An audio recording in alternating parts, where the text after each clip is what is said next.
আমন্ত্রণ দীপ্ত সংবাদে আপনাদের সাথে আছি আমি ইয়াসমিন সুমনা।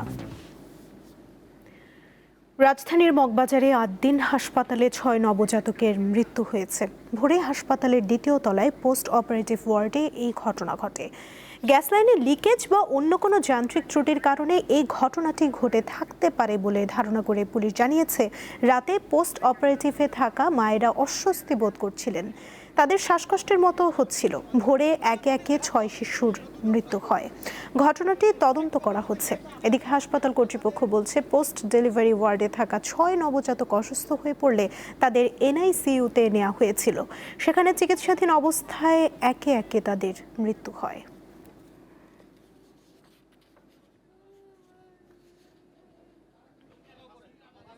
এসি চালুই ছিল, মানে হেরা বলতেছে এসি একটা গ্যাস কোন ওই গ্যাসে থেকে তো হইছে। আমার বাচ্চা নাতিনের বয়স আজকে 3 দিন। সাডেন মৃত্যুর ঘটনাটা ৬টার থেকে শুরু হয়ে ৯টার মধ্যে ৬ জন বাচ্চা মারা গেছে। দর্শক, এই মুহূর্তে ৮ দিন হাসপাতালে আছেন আমাদের সহকর্মী আলোয়ান খান, সরাসরি যুক্ত হচ্ছেন তিনি। আলোয়ান, আপনার কাছে নতুন কি তথ্য আছে এ বিষয়ে জানাবেন আমাদের।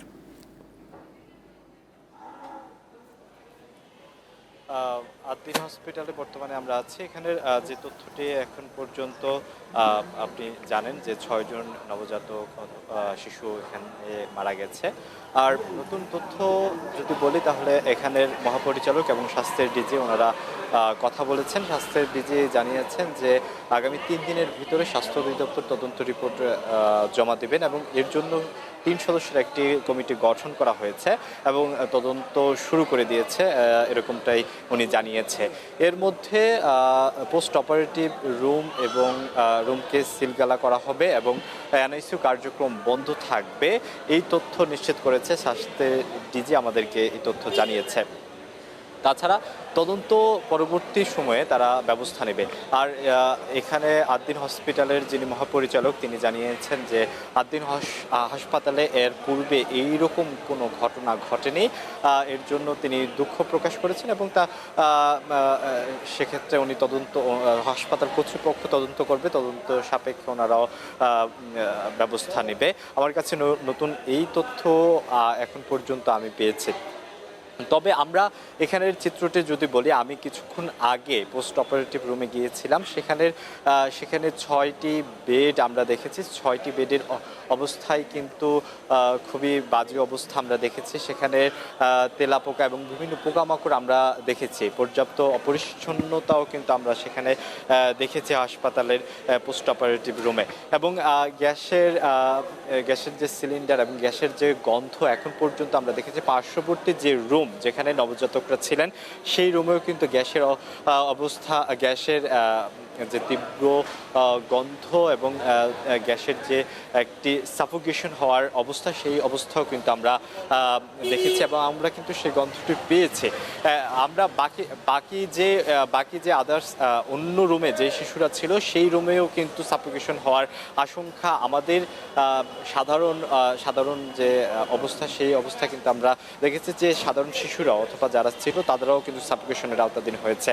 তবে এখানের স্বাস্থ্যের ডিজি এবং হাসপাতাল কর্তৃপক্ষ 6 শিশুর মৃত্যুর খবর জানিয়েছে। তবে স্বজনরা যারা যে শিশুগুলো মারা গেছে তাদের স্বজনরা কিন্তু বলছে হাসপাতাল কর্তৃপক্ষ সকালে তাদেরকে যখন জানায় ফোন করে, সেখানে 11 শিশুর মৃত্যুর খবর জানায়। পর্যায়ক্রমে পরবর্তীতে 6 শিশুর কথা জানিয়েছে এবং সেখানে 5টি শিশুর যে মারা যায়নি অথবা আহত অবস্থায় আছে সেই শিশুগুলো হাসপাতালের এক পরিচালক উনি জানিয়েছে তারা এনআইসিইউ রুমে আছে। সুমনা, এই ছিল সর্বশেষে আদ্দিন হসপিটাল থেকে। আলোয়ান, ধন্যবাদ আপনাকে। ঈদের আগের দিন ফাঁকা রাজধানীতে একটি বেপরোয়া যাত্রীবাহী বাসের ধাক্কায় অন্য বাসের 4 জন যাত্রী নিহত হয়েছেন। গুরুতর আহত হয়েছেন অন্তত 10 থেকে 12 জন। সকালে নর্দার নতুন বাজার এলাকায় এই ভয়াবহ দুর্ঘটনা ঘটে। আহতদের বেশ কয়েকজনের অবস্থা আশঙ্কাজনক, ফলে নিহতের সংখ্যা আরও বাড়তে পারে বলে আশঙ্কা করা হচ্ছে। প্রত্যক্ষদর্শীরা জানান, সকালে পটুয়াখালী থেকে ছেড়ে আসা উত্তরা অভিমুখী ইসলাম পরিবহন নামের বাসটি বেপরোয়া গতিতে নর্দা এলাকা পার হচ্ছিল। এ সময় চালক নিয়ন্ত্রণ হারালে বাসটি সড়কের মাঝখানের রোড ডিভাইডার ভেঙে বিপরীত লেনে চলে যায়। এ সময় বিপরীত দিক থেকে আসা উত্তরা থেকে গুলিস্তানগামী আকাশ পরিবহন নামের একটি বাসকে সেটি ধাক্কা দেয়। এতে আকাশ পরিবহনের বাসটি দুমড়ে মুচড়ে যায়। ঘটনাস্থলেই মারা যান একজন নারী যাত্রী। পরে হাসপাতালে নেয়ার পর আরও ৩ জন মারা যান।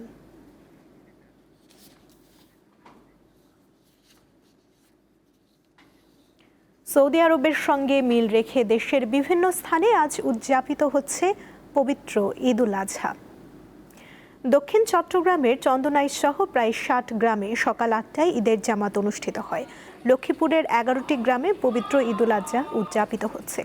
এসব গ্রামের মুসল্লিরা গত ৪৯ বছর ধরে সৌদি আরবের সঙ্গে মিল রেখে ঈদ উদযাপন করে আসছেন। এছাড়া নারায়ণগঞ্জের ফতুল্লার লামাপাড়া এলাকায় ঈদ উল আজহার জামাত অনুষ্ঠিত হয়েছে। মোংলার চটেরহাট বাজারেও ঈদের নামাজ আদায় করেছেন মুসল্লিরা। দিনাজপুরের বেশ কয়েকটি উপজেলায় ঈদ উল আজহার নামাজ আদায় হয়েছে।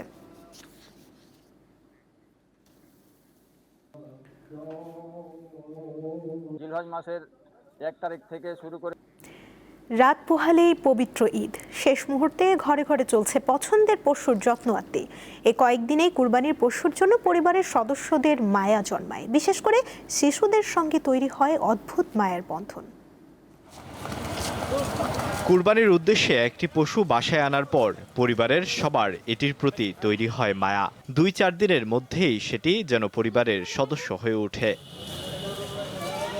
হাট থেকে বাসায় আনার পরপরই শুরু হয়ে যায় নানা আয়োজন। আমি একজনকে খাওয়াচ্ছি, যত্ন করতেছি, এটা 2 দিন হোক 3 দিন হোক, মায়া তো একটা থাকবেই, মায়া লাগবেই। হৃদয়ে যতটুকু আশীর্বাদ ভালোবাসা গরুর প্রতি থাকে ওটা দিয়ে, এবং সান্ত্বনা ওইটাই দিয়ে আমরা এটা আল্লাহর মহান আল্লাহ পাকের উদ্দেশ্যে উৎসর্গ করব, তাকে রাজি খুশি করার জন্য। সব থেকে ব্যস্ত সময় কাটে পরিবারের সবচেয়ে কনিষ্ঠ সদস্যের। বড়রাও ব্যস্ত সময় পার করেন পছন্দের পশুটির যত্নে। আমরা প্রত্যেক 1 বছর পর পর কোরবানি দিই, একটা আলাদা আনন্দ থাকে সবার মধ্যে। হাটে যাওয়া, গরু কেনা, নিজের পছন্দ করে দামাদামি করা, এগুলো একটা আনন্দের মধ্যে থাকে। যে কোরবানির উপলক্ষে গরু কিনলাম, এখন এটা খাওয়াইতে হবে রাত্রে। আমি যে গরুর খাবার কিনলাম, গরুর ভুসি আছে, তারপরে আরো অনেক কিছু আছে, এগুলো কিনলাম গরু খাওয়ানোর জন্য। প্রিয় পশুটিকে আল্লাহর সন্তুষ্টির আশায় শেষ পর্যন্ত কুরবানি করেন ধর্মপ্রাণ মুসলমানেরা। আলোয়ান খান, দীপ্ত সংবাদ, ঢাকা। শুরু হয়েছে কোক স্টুডিও বাংলার ৪র্থ সিজন। শনিবার নজরুল সঙ্গীত রুমঝুমের মাধ্যমে এই সিজনের যাত্রা শুরু হয়। জাতীয় কবি কাজী নজরুল ইসলামের জন্মবার্ষিকীতে এক বিশেষ সাংস্কৃতিক স্মারক হিসেবে ৪র্থ সিজন শুরু হয়েছে। রুমঝুম গানটিতে কণ্ঠ দিয়েছেন মাহাতিম সাকিব ও নুসরাত জাহান এবং সহযোগিতা করেছেন তুর্কি শিল্পী আলিফ হান্দে সেভগেল ও মোস্তফা ইপেক। ৪র্থ মৌসুমে ৮টি গান থাকবে, যার প্রতিটি ভিন্ন ভিন্ন আবেগ ও সঙ্গীত ধারার উপর ভিত্তি করে তৈরি বলে এক সংবাদ বিজ্ঞপ্তিতে জানিয়েছেন কোক স্টুডিও বাংলা।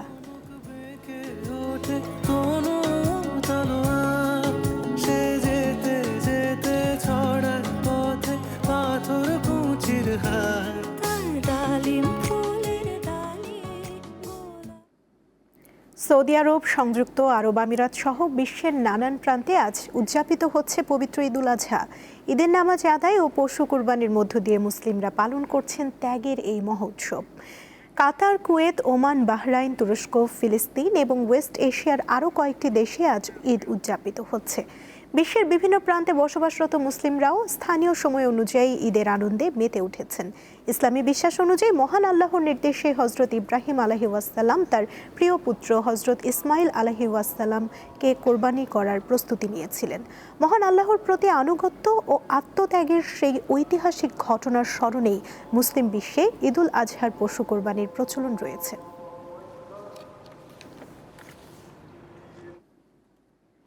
লেবাননের দক্ষিণ ও পূর্বাঞ্চলে ব্যাপক ইসরায়েলি হামলায় অন্তত ৩১ জন নিহত হয়েছেন। এর আগে ইসরায়েলের প্রধানমন্ত্রী বেনিয়ামিন নেতানিয়াহু হিজবুল্লাহর বিরুদ্ধে সামরিক অভিযান আরও জোরদার করার ঘোষণা দিয়েছিলেন। লেবাননের স্বাস্থ্য মন্ত্রণালয়ের তথ্য অনুযায়ী নিহতদের মধ্যে বেশ কয়েকজন শিশুও রয়েছে। ইসরায়েলি সেনাবাহিনী জানিয়েছে তারা হিজবুল্লাহর শতাধিক অবকাঠামো ও যোদ্ধাকে লক্ষ্য করে হামলা চালিয়েছে। চলতি বছরের এপ্রিলের মাঝামাঝিতে যুক্তরাষ্ট্রের মধ্যস্থতায় যুদ্ধবিরতি কার্যকর হওয়ার পর এটিকে সবচেয়ে বড় হামলাগুলোর একটি হিসেবে দেখা হচ্ছে। এর আগে সোমবার নেতানিয়াহু বলেছিলেন লেবাননের সশস্ত্র গোষ্ঠী হিজবুল্লাহকে লক্ষ্য করে হামলা আরও জোরদার করার নির্দেশ দিয়েছেন তিনি।